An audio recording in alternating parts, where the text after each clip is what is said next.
আজকে ছিল আখিলেশের জেনারেল সার্ভিসিং আর রেলবাবুর ডিউটি অফ।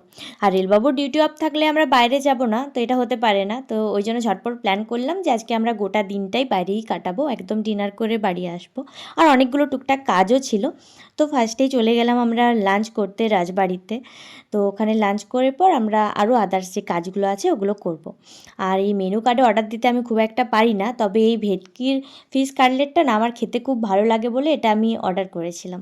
আর এটার মধ্যে মাছও ভরে ভরে থাকে। আর রেলবাবু অর্ডার করেছিল এই রাজবাড়ির স্পেশাল থালিটা, যেটার মধ্যে আমি বিশেষ কিছুই খেতে পারিনি। এই কচুরিটা আমার খুব ভালো লেগেছিলো, মানে দুজনেরই। তাই আমরা পার্সোনালি আবার অর্ডার করেছিলাম 4টে। আর এই মিষ্টি পানের বক্সটাও আমার দেখতে খুব ভালো লাগে, আর মিষ্টি পানটা খেতেও ভালো লাগে।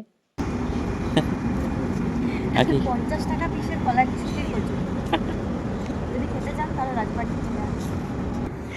হাই এই যে আমরা